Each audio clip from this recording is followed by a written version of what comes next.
이제 에베소서 강의 5번째입니다. 우리 삶의 기초라는 제목으로 말씀을 전하도록 하겠습니다. 왜 하나님께서 허물과 죄로 죽었던 우리를 그리스도와 함께 살리셨는가?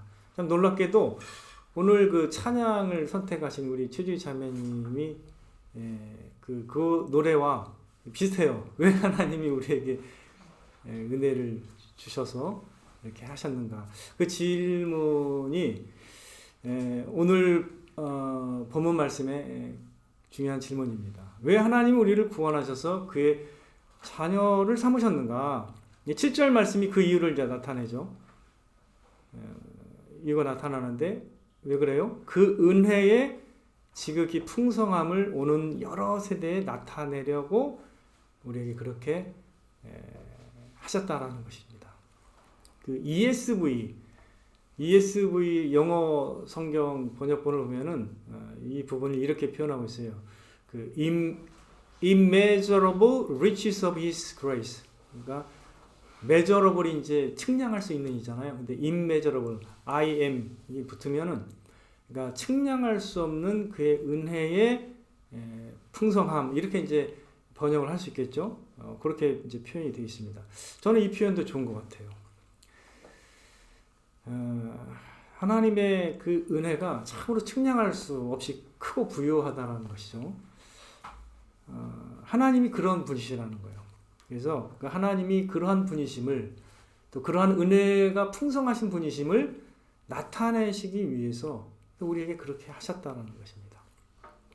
이걸 조금 우리가 뭐 소화한다면, 정리해서 소화한다면 하나님의 그 측량할 수 없는 그 풍성하신 은혜를 영원토록 누리고 하나님을 기뻐하고 또 즐거워하도록 하기 위해서 우리를 구원하셨다라고 우리가 정리할 수가 있겠습니다.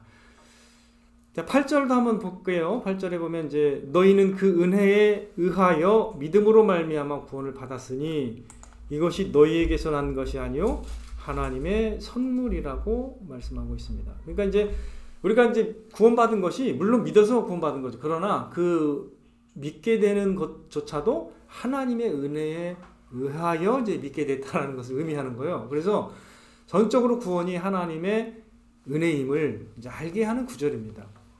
그래서 구절에 이제 어떻게 말씀하시냐면 이제 이게 하나님의 선물이라는 거예요. 그러면서 구절에 그러므로 누구든지 자랑할 수 없다라는 거예요. 여기 보니까 구절에 누구든지 자랑하지 못한다.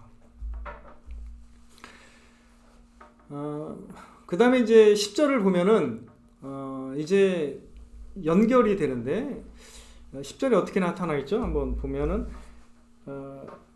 이제 우리는 그가 만드신 바라 그리스도 예수 안에서 선한 일을 위하여 지으심을 받은 자니 이 일은 하나님이 전에 예비하사 우리로 그 가운데서 행하게 하려 하심이니라 라고 하면서 하나님께서 그 은혜를 베푸신 목적이 이제 우리가 더 이 세상에서 선한 일을 행하도록 그렇게 또 우리에게 은혜를 베푸셨다라는 것으로 연결하고 있다라는 거죠. 자, 그러면 우리가 이렇게 생각할 수 있죠. 제가 그 은혜라는 단어를 먼저 한번 살펴본다면 은혜라는 것은 이제 히브리어로는 헤세드예요. 그리고 헬라어로는 카리스입니다. 카리스. 이제 우리가 그 단어 뜻은 몰라도 일단 구약 성경으로 헤세드라는 말이 굉장히 흘러요. 엄청 많이 이렇게 창세기부터 흘러 나오는데 그리고 나서 이제 이게 신약에서는 그 은혜라는 단어로 즉 카리스라는 단어로 또 엄청나게 많이 나타납니다. 이 에베소 보면 그냥 계속 앞뒤로 계속 나가잖아요. 은혜라는 말이 많이 나타나는데 근데 이거를 이제 영어로 번역할 때는 그냥 loving kindness 이렇게 해도 되고 그냥 grace로 번역될 수도 있고 loving kindness 사랑하는 그 어떤 친절함 뭐 이렇게도 이제 번역이 될 수 있어요. 근데 이러한 것을 우리가 생각할 때 복음은 하나님은 우리에게 행하신 선한 일이다 이렇게 생각할 수 있습니다. 자, 그러면 하나님이 먼저 우리에게 선한 일, 선한 은혜를 베푸신 거죠. 그래서 우리는 어떻게 이 세상 가운데 어떻게 살아야 됩니까? 당연히 이 세상에서 선한 일을 행하도록 부르신다고 이렇게 정리할 수가 있는 것이죠. 하나님이 먼저 우리에게 선한 은혜, 선한 일을 행하셨다라는 것. 그래서 그것에 기초해서 우리가 이제 삶의 목적이 나오는 거죠. 이 세상에 어떻게 살아가야 되느냐. 도대체 은혜 받은 사람으로서 어떻게 살아가야 되느냐. 이게 10절에 나타나 있는 거예요. 그래서 7절부터 10절까지 쭉 연결이 된 거죠. 하나님이 왜 우리에게 이러한 은혜를 베푸셨고 구원을 주셨는가. 먼저 하나님의 지극히 풍성한 은혜를 경험하고 그 다음에 그것을 이 세상 가운데 나타내게 하기 위해서 우리에게 구원을 베푸셨다라는 것으로 우리가 정리할 수가 있는 것입니다. 자, 우리가 이러한 하나님의 그 우리를 향하신 그 생각과 계획을 우리가 한번 묵상해 보자는 거죠. 묵상해 본다면 얼마나 이 하나님의 생각과 이 계획과 이 성취하심이 얼마나 우리에게 은혜로운지를 좀 더 느낄 수가 있어요. 자, 한 시편 기자가 어떻게 느꼈는지를 한번 볼게요. 자, 시편 8편을 찾아보겠습니다. 시편 8편 1절에서 6절을 좀 잠깐 살펴보겠습니다. 자, 시편 8편. 자, 여러분들이 1절을 먼저 1절하고 2절 한번 읽어보세요. 시작.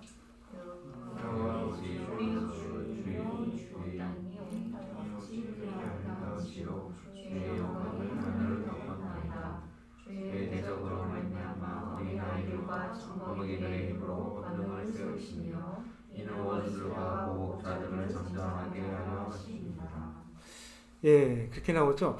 이 시편 기자가 그냥 주의 이름이 얼마나 아름답고 주의 영광이 얼마나 영광스러운지를 이렇게 표현하면서 어린아이의 입으로 그 주님의 그 권능을 이렇게 나타내시기를 기뻐하셨다라고 표현을 하고 있는데, 그러면서 이제 쭉 내려오면은 어떤 표현이 있냐면, 자, 주의 손가락으로 만드신 주의 하늘과 주의 베풀어 두신 달과 별들을 내가 보니 사람이 무엇이기에 주께서 그를 돌보시나이까? 라는 말씀이 있습니다. 예, 찾으셨죠?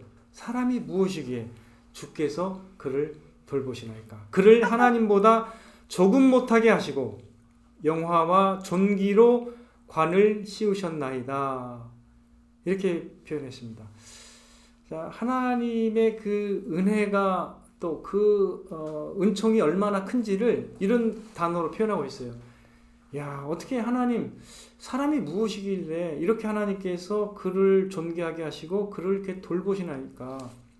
하나님보다 조금 못하게 하시고 영화와 존귀로 관을 씌우셨습니다. 라고 이렇게 고백을 한 겁니다. 이게 우리를 향하신 하나님의 대우가 맞습니다. 그리고 이 예언은 이제 예수 그리스도를 통해서 물론 성취됩니다. 그래서 우리는 예수 그리스도 안에서 예수 그리스도와 같은 놀라운 특권을 누리도록 하시기 위해서 이렇게 시편 기자를 통해서 발언을 하게 하신 겁니다. 이것은 메시아를 향한 말이기도 하지만 우리 인간의 존귀함을 암시하는 그런 말씀이기도 한다는 거죠. 근데 너무나 놀랍잖아요. 하나님이 그 해와 달과 별과 놀라운 광대한 우주를 만드신 이유가 뭘까요?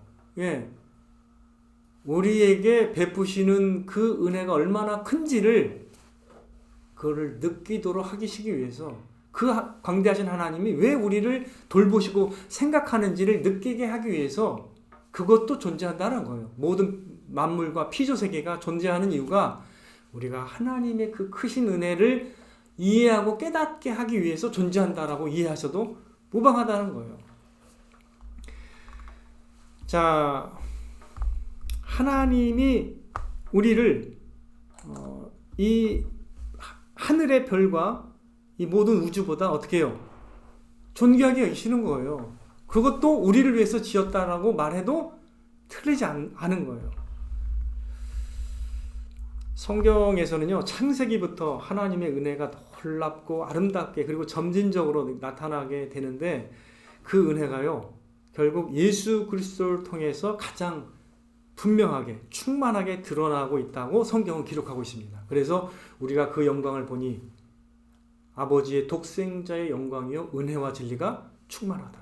은혜와 그 진리가 충만한 모습이 예수 안에 있음을 이제 드러내신 거예요. 왜? 그게 놀라운 사랑으로 우리에게 다가왔잖아요. 자기 아들을 죽이게끔 하면서 그 하나님의 놀라운 사랑과 은혜를 증명하셨잖아요. 거기에서 드러나는 것입니다. 그래서 사도 바울은 우리가 사도행전 강의에서 말씀드렸지만 사도 바울은 그래서 그 많은 성도들을 누구에게 부탁했어요? 사도행전 20장 32절 주와 및 그 은혜의 말씀께 부탁했습니다. 예, 그 말씀이 여러분을 능히 든든히 세우자. 그래서 은혜가 우리의 기초가 된다는 것을 이미 우리는 확인했습니다. 근데 우리가 한번 이제 질문해 볼게요. 그렇다면 왜 하나님의 은혜가 우리의 삶의 든든한 기초가 되느냐? 한번 질문해 볼 필요가 있습니다. 저는 이제 두 가지로 답하고 싶은데요. 왜 하나님의 은혜가 우리의 삶의 든든한 기초가 되어야만 하는가? 왜 하나님의 은혜가 중요하냐? 이렇게 질문하는 것이죠. 첫 번째, 하나님의 은혜가 우리의 영혼을 만족시키기 때문입니다. 왜 하나님의 은혜가 우리의 삶의 기초가 되어야 하느냐? 그래야 우리가 만족하고 살아갈 수 있어요. 하나님의 은혜가 없으면 우리의 영혼은 만족할 수가 없는 거예요. 제가 확신하게 말씀드릴 수 있는 건 뭐냐면요. 하나님의 은혜와 사랑만큼 인간의 영혼을 만족시키는 게 없습니다. 제가 경험해 본 바로는 그래요. 그거보다 더 강렬하게 영혼을 만족시킬 수 있는 게 없습니다. 왜 사람이 이렇게 그렇게 재물이 많고 명예가 많아도 이렇게 사람이 쪼들리고 왜 만족하지 못하는지 아십니까? 왜 그러냐면 우리는 하나님의 형상으로 지음받아서 하나님의 은혜로 채용을 받도록 그렇게 지어졌기 때문이에요. 그렇게 만들어졌기 때문인 거예요. 예, 하나님의 은혜로 우리는 만족하게 되어 있는 존재입니다. 본래가. 그래서 그래요. 인간의 많은 스펙트럼이 있어요. 인간의 그 역사와 인간의 그 모든 문화 가운데는 많은 종류의 사람들이 있어요. 많은 스펙트럼이 있는데 그 훌륭하게 보이고 탁월하게 보이는 인간조차도 하나님의 은혜 앞에서는 너무 부족한 거예요. 그 삶 자체가 우리를 변화시키지 않습니다. 그 삶 자체가 우리에게 만족을 주지 않는다는 거예요. 그죠?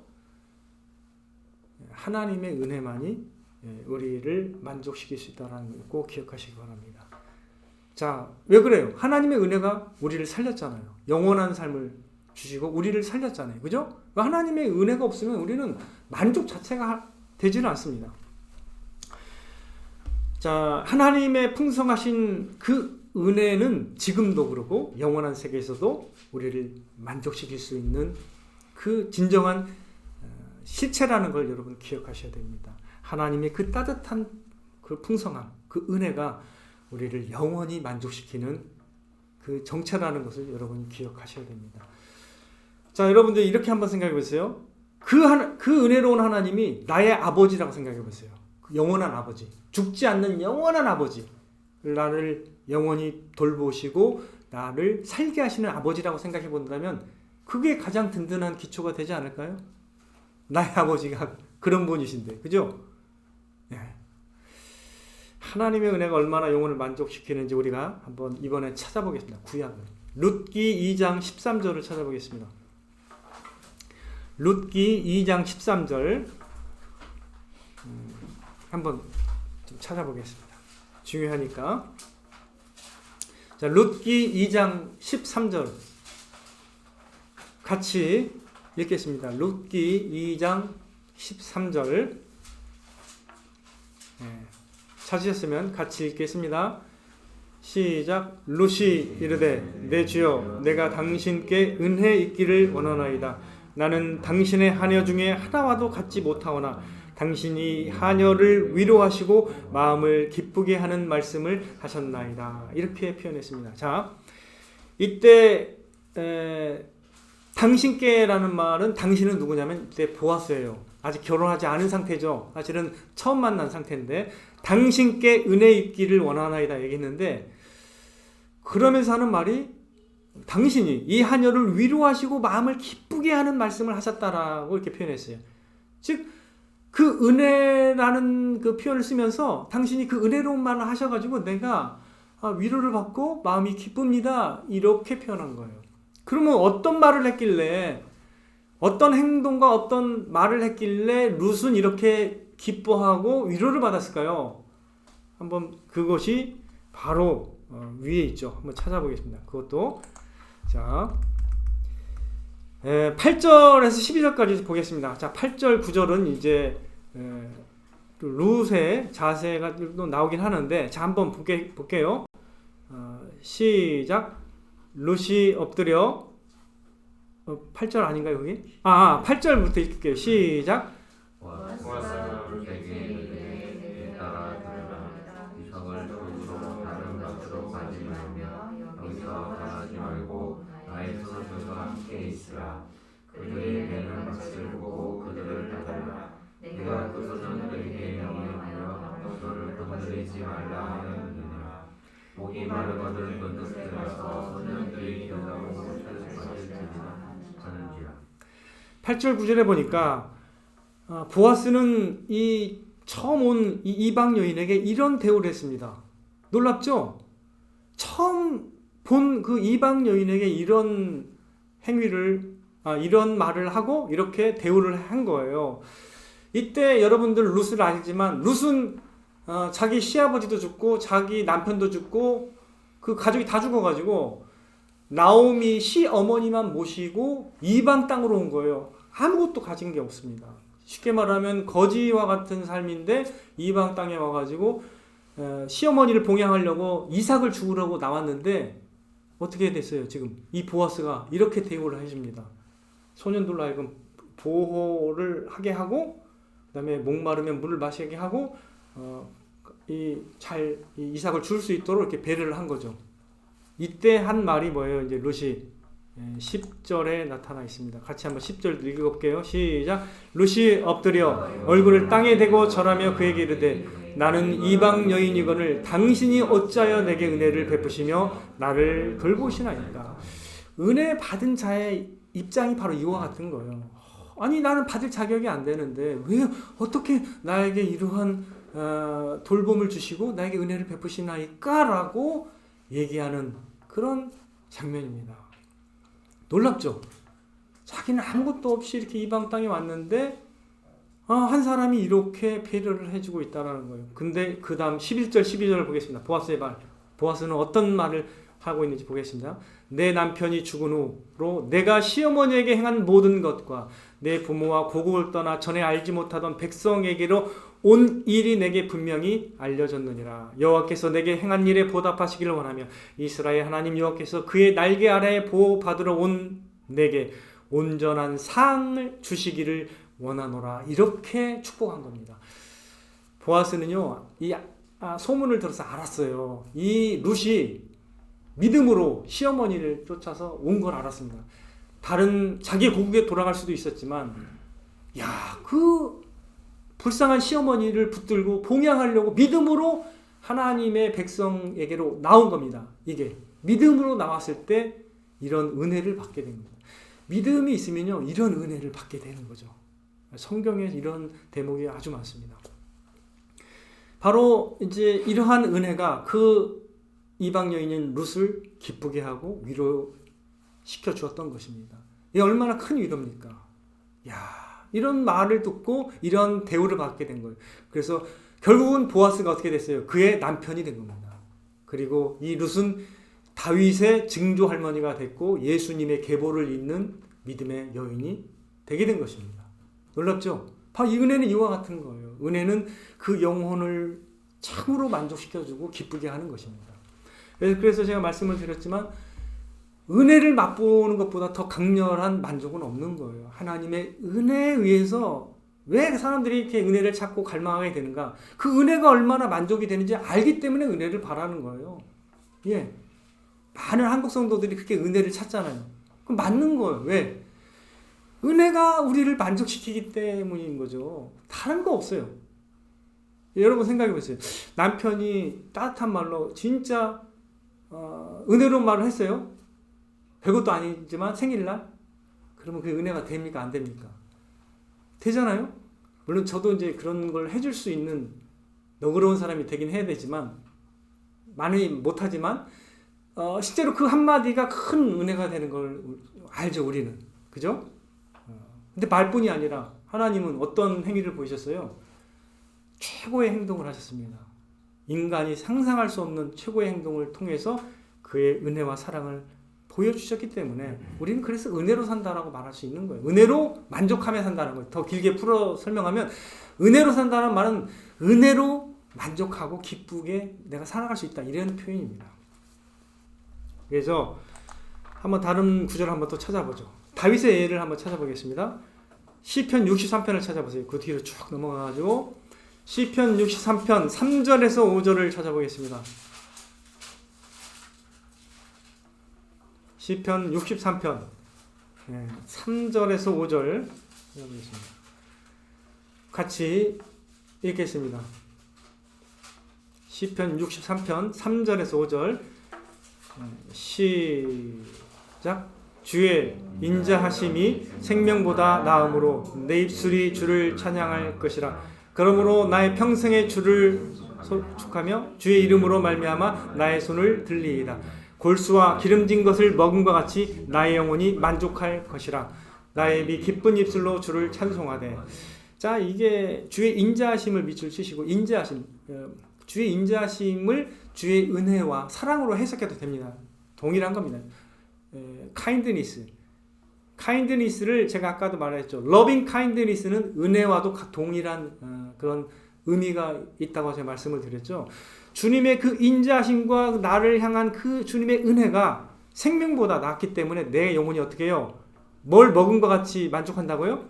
가장 그 골수 좋은 것과 기름진 걸 먹은 것 같이 나 영혼이 만족할 것이라고 얘기했습니다. 그 주님의 은혜가 생명보다 더 귀하게 느껴지는 거예요. 네. 그래서 만족한다라고 이렇게 표현하고 있는 거예요. 사람은요, 즉 영혼은 하나님의 사랑과 은혜로 만족하게 돼 있어요. 쉽게 말씀을 드리면 언제 나의 영혼이 가장 깊은 곳에서부터 만족이 되는가? 하나님이 나를 받으시고 나에게 이러한 사랑을 베푸시고 나를 이렇게 존귀하게 여기시고 나를 사랑하신다는 것에서 우리는 그 만족을 찾을 수가 있는 것입니다. 자, 이제 두 번째로 왜 하나님의 은혜가 우리의 삶의 기초가 되어야 하는가? 두 번째, 하나님의 은혜가 우리의 마음과 삶을 변화시키는 능력이 되기 때문입니다. 이건 제가 늘 얘기했죠. 하나님의 은혜가 참으로 우리의 마음과 삶을 변화시키는 그 능력이 있기 때문이에요. 여러분, 이건 제가 늘 강조했기 때문에 하나님의 은혜의 능력이 우리를 살리시고 우리를 능히 변화시킬 수 있다는 거예요. 하나님의 은혜만이 완고한 인간의 심령을 깨트릴 수 있고 돌이키게 할 수 있고 자기 중심적인 방어벽을 완벽하게 깨트릴 수가 있는 것입니다. 저는 그랬어요. 저도 생각해보면 돌이켜보면 굉장히 그 자기가 강했던 사람으로 저는 기억해요. 자기가 강한 사람이에요. 그러니까 조금 이렇게 지기를 싫어하고 굉장히 자기 성취에 목말라 있고 그런 사람이었어요. 그리고 남들에게 탁월하게 보이려고 노력했던 사람이고 어떻게 보면 뭐 세상적인 그 탁월한 사람하고 저랑 비교할 때도 이렇게 속성이 틀리지 않아요. 마치 그냥 그 교회 안에 있을 뿐이지 자기 탁월함의 맛에 취해서 살아가는 사람하고 비슷해요. 근데 하나님의 은혜를 깨닫고 나서야 그게 와르르 무너지게 된 거예요. 아, 내가 아무것도 아니고 그냥 나는 받을 자격이 없는 사람인데 이렇게 하나님의 은혜로 이렇게 됐구나를 깨닫고 나서야 겸손할 수가 있었어요. 자기 방어벽을 깨트릴 수가 있어요. 보통은 사람들이 자기가 수치심을 안 느끼기 위해서 굉장히 방어적으로 살아요. 마치 막 완전한 것처럼. 그렇게 노력해봐야 쓸데없어요. 사실은 아무것도 아니거든요. 그렇게 뭐 염려할 것도 없어요. 그냥 원래 내가 죄인이고 원래 내가 차이가 없는 사람이에요. 본래적으로 누가 뭐 더 낫다 이런 거에 신경 쓸 필요가 없어요. 그잖아요? 무슨 뭐 자기가 목사라고 해서 마치 막 자기만 독특하고 뭐 특출난 것처럼 그렇게 할 필요가 전혀 없는. 왜?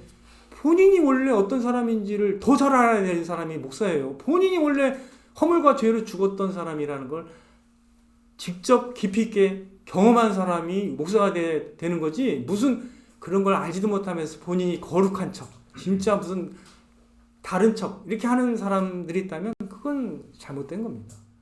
하나님의 은혜로 된 거예요, 우리가 다. 그래서 하나님의 은혜를 깨달은 사람이 자기 방어벽을 무너뜨리고 겸손하게 되시어요. 꼭 기억하십시오. 보통은 다 이게 뭔가 누군가 찌르면 평가하면 다 방어하거든요. 제가 그걸 버리게 된 게 바로 참으로 버리게 된 게 그것 때문에요. 그런 것들에 연연할 필요 없어요. 너 죽을 죄인이구나 하면 그냥 맞습니다. 이러면 돼요. 원래 제가 그런 사람입니다. 쉽게 말하면 그렇게 얘기하면 됩니다. 여러분들, 은혜로 인한 변화와요, 인간적인 그 어떤 노력에 의해서 약간 외형적인 변화를 취한 것과는 구별할 수 있어야 돼요, 여러분. 위로부터 난, 하나님으로부터 난 변화는요, 마음 중심을 변화시켜요. 그래서 서서히 변화시켜요. 근데 인간적인 변화는 그건 그렇게 보일 뿐이에요. 저 사람 탁월한 것처럼 보여.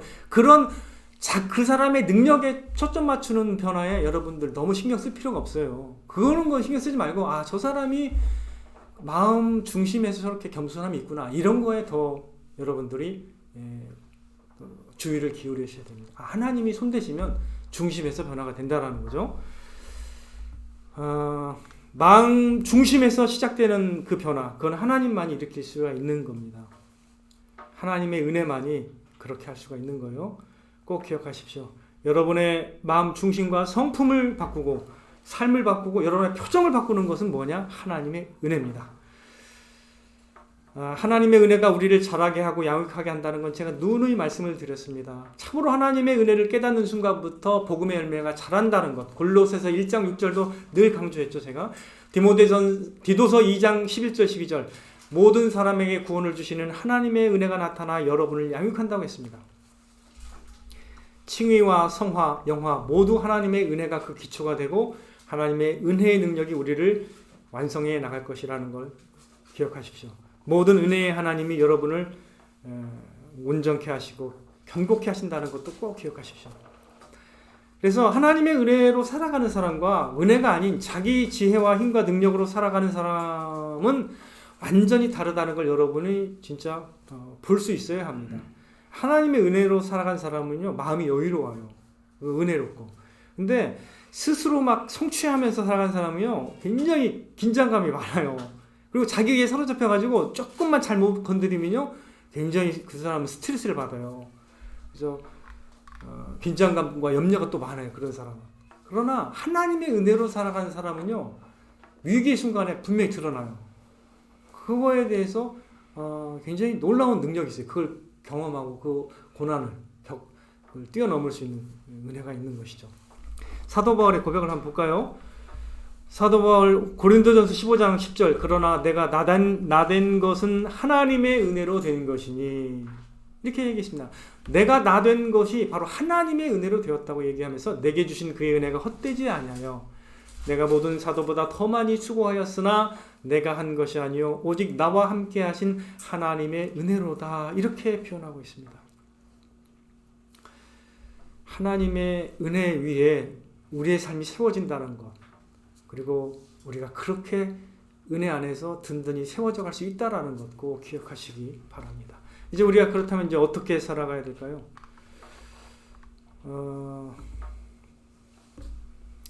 이제 그리스도인으로서, 예수 그리스도 안에 있는 사람으로서 이제 우리는 어떻게 살아가야 하는가? 이 하나님의 은혜의 지극히 풍성하심을 맛보면서 살아가야 되는 것이고, 또 이 세상 가운데 하나님의 그 은혜의 풍성한 삶을 선한 일을 통해서 나누는 삶을 살아가야 하겠습니다. 이것이 이제 오늘 본문 말씀의 요지입니다. 하나님이 우리를 구원하신 그 목적이 그 삶에 담겨져 있는 것이죠. 예수님께서 행하신 것처럼, 그리고 초대교회 사도들과 성도들이 행한 것처럼 우리도 이제 이 세상에 그렇게 살아가야 하는 것입니다. 만일에 그리스도인인데 너그럽지 못하고 희생적이지 못하고 계산적이며 절대 손해보려고 하지 않는 그런 사람으로만 이 세상에서 나타난다면 누가 예수님을 믿겠습니까? 그게 누가 그리스도인의 선한 영향력이라고 그걸 생각하겠습니까? 복음의 장애만 놓는 꼴이죠. 그래서 우리가 하나님의 은혜로 흡족히 채워지면은 절대 그렇게 살지 않습니다. 절대 그렇게 살지 않는다는 거 기억하시기 바랍니다. 이제 제 삶을 볼 때도 아직 변화될 모습이 많이 있음을 보게 돼요. 아직도 저는 선익은 그리스도인이라고 생각도 됩니다. 아직 온전하게 선한 영향을 발휘하고 있다고 생각을 하지는 못합니다. 며칠 전에 이제 재활용 쓰레기와 그냥 쓰레기가 섞여져 나와가지고 막 교회 앞에 막 엄청 버려져 있었어요. 근데 그날 또 따라 눈이 많이 왔어요. 눈이 많이 와가지고 눈 치우는 것도 일인데 막 쓰레기가 또 쌓여 있으니까 제가 또 투덜대는 거예요. 아니 왜 이걸 이렇게 버리냐면서 일하고 있으면서도 투덜대는 거예요. 그러니까 추우니까 막 눈 쓸고 털면서 또 막 그 쓰레기 치고 다시 갔다 와서 막 이 쓰레기로 막 재활용 봉투에 넣고 또 이런 걸 이제 하면서 또 저도 사실 이렇게 즐겁게는 못하는 것 같아요. 설리겠다라는 걸 저도 알아요. 근데 부족하지만 계속 해야 된다는 거죠. 부족하지만 우리가 그냥 계속 해야 되는 것이고 더 즐겁게 할 수 있도록 우리가 준비되어야 하겠습니다. 그래서 더 기도해야 돼요. 더 즐겁게 그런 일을 할 수 있도록 우리는 기도해야 하는 것입니다. 그렇게 이제 선한 일을 꾸준히 더 지속하고 또 선한 일을 찾아서 할 수 있도록 기도해야 됩니다. 작년 연말에 유치원 방학이 있었어요. 그 주간에 수요일부터 금요일까지는 제가 은송이를 봐야 했습니다. 그런데 둘째 원석이가 경희의료원에서 그 수개월 전에 6개월 전에 예약했던 그 진료 문자가 딱 오는 거예요. 그래서 저는 보니까 이게 진료 문자가 오니까 일단 화요일에 그냥 무작정 얘 학교에서 조퇴시켜가지고 제가 데리고 이제 진료를 보러 간 겁니다. 그날이 이제 마침 이제 은송이가 방학이 하루 전이니까 일단 데리고 간 거예요. 근데 가서 보니까 그날이 아니라 하루 전날 온 거예요, 문자가. 그러니까 이게 문자 2번이 왔는데 한 번은 일찍 오고 그 다음에는 이제 하루 전날 온 건데 저는 그 당일날 가야만 하는 줄 알고 뭐 날짜도 제대로 안 보고 그냥 데리고 가서 조퇴시켜가지고 제가 가서 했는데 진료를 못 보는 거예요. 그래서 검사 그나마 그거는 가지고 이제 간 거죠. 검사를 진료를 못 받지만 그 검사를 받을 수 있도록 그 소변 모은 거는 갖다 준 거예요. 그리고 피검사도 그냥 그날이 아닌데 미리 뽑더라고요. 그 사람이 제가 오니까 그냥 다 뽑아주더라고요. 원래 그날이 아닌데 피도 검사도 하고 다 했어요. 그리고 나서 이제 그날이 아니라는 걸 깨달았죠. 그 과에 가가지고 제출했는데 내일이십니다 라고 해가지고 그래서 이제 그냥 진료도 못 받고 왔는데 오늘 돌아오는 중에 보니까 권사님이 시하 할머니 권사님이 그때 유치원에 이제 방학이었던 것 같아요. 저희는 이제 수요일부터 방학인데 월요일부터 방학을 하고 있었던 거예요. 그래서 저한테 전화를 해가지고 은송이 좀 같이 놀고 싶다고 시아가 막 이렇게 원성이라고 하면서 은송이하고 놀자고 이렇게 전화를 한 거예요. 근데 제가 은송이가 지금 없습니다. 내일 방학입니다. 이렇게 얘기를 해서 어떻게 연락이 와서 내일 가기로 했어요. 일단 약속을. 근데 이제 저는 그게 하나님의 놀라운 타이밍인지 몰랐어요. 근데 알고 보니까 수요일날 되고 보니까 은송이 방학 그리고 수요일날은 제가 또 약국 가는 날이죠. 유일하게 약국 가는 날이에요. 그날 도와줘야 되는 날이고 보니까 그날 진료 온 거예요. 그러니까 3개가 다 겹친 거예요. 3개가 겹쳐 있었는데 놀랍게 어떻게 이제 타이밍이 됐냐면 그 착각을 시키심으로써 그 전날 병원에 갔다 오게 하셨고 그 다음에 은송이 보는 거는 그 마침 권사님이 전화하셔가지고 은송이를 제가 맡길 수 있었고 그리고 저만 따로 빨리 가서 진료 결과만 듣고 다시 약국으로 향해서 약국에 갈 수 있었던 겁니다. 그러니까 이 3가지가 원래 같이 있어가지고 못하거든요, 혼자. 그리고 은송이를 코로나 있는데 약국에 병원까지 데려가면서 원석이를 데려가야 되는 거거든요. 그런데 이거를 다 이제 하나님께서 흩어 놓으셨더라고요. 그래서 그냥 편안하게 됐어요. 저는 처음에 그래서 아내한테 전화했더니 혼났죠. 무슨 그것도 기억을 못하고 그렇게 가가지고 헛방을 치냐. 왜냐면 학교에 분명히 가서 그날 그 진료임을 나타내야 되는데 그날이 진료가 아닌 거예요. 보니까. 그러나 결국 합력해서 선을 이뤘죠. 그래서 제가 또 그 주간에 금요일날 은혜를 받았으니까 금요일날 시할머니 전화해가지고 제가 오전부터 그냥 저녁 먹기 전까지 봐주려고 전화를 했어요. 그랬더니 오전 10시에 전화를 드렸는데 이 시할머니가 고민을 하고 있었던 거예요. 내가 병원에 가야 되는데 코로나 때인데 얘를 또 어떻게 데리고 가나 해서 고심을 하고 있었던 찰나에 제가 마침 전화를 했어요. 그래서 그 얘기를 듣고 제가 너무 감사해서 더 기뻤죠. 제가 그렇게 필요가 있는 때 제가 이렇게 도움을 드리게 돼서 그날 그래서 제가 쭉 점심도 먹으면서 같이 이제 놀게 했죠. 교회에서. 하나님께서 이렇게 선한 일을 통해서 이렇게 서로에게 은혜를 베푸시는 것 같아요. 이게 작은 일이지만 또 하나님의 그 오묘하신 타이밍과 또 이런 것들을 경험하게 하시는 걸 저는 이제 느끼게 됩니다. 우리가 누군가를 도우려 하면 그 도움을 받는 사람은 참으로 은혜를 받게 되는 것을 이제 우리는 알게 되는 거죠. 저희가 이제 영복교회에 은혜를 받은 게 있어가지고 제가 영복교회에 한번 헌금을 좀 모아서 드린 적이 있어요. 근데 놀랍게 그때 밤 11시쯤에 막 장문에 문자가 온 거예요. 나 누군지도 모르는데 근데 알고 보니까 안 목사님 사모님이었는데 저는 그 전화번호를 모르니까 누군지 모르죠. 근데 막 너무 막 장문의 편지를 주면서 너무 감사하다고 급여를 못 줘서 어쩔 줄 몰랐는데 그 순간에 그 이제 헌금을 받은 거예요. 그래서 그 급여를 줬다라는 거죠.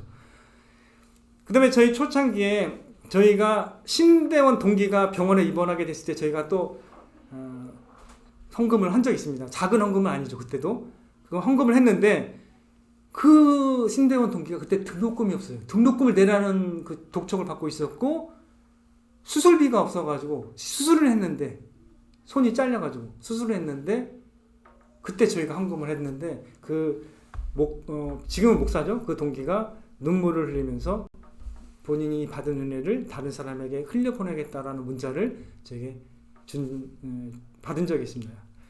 그래서 하나님은 은혜를 베풀고자 하는 사람에게 그러한 필요가 있는 사람을 이렇게 연결해 주는 걸 보게 됩니다. 우리가 하고자 하는 마음만 있다면 하나님은 그런 사람을 또 연결을 시켜 주셔가지고 은혜를 받게 하신다라는 것을 보게 됩니다. 그러므로 우리는 하나님 은혜를 맛보기도 갈망해야 되며 또 하나님의 은혜를 베풀기를 위해서 갈망해야 됩니다. 그리고 기도해야 됩니다. 하나님의 은혜가 저와 여러분의 심령을 그리고 삶을 만족시키며 움직이게 하는 동력이라는 걸 꼭 기억하시기 바랍니다.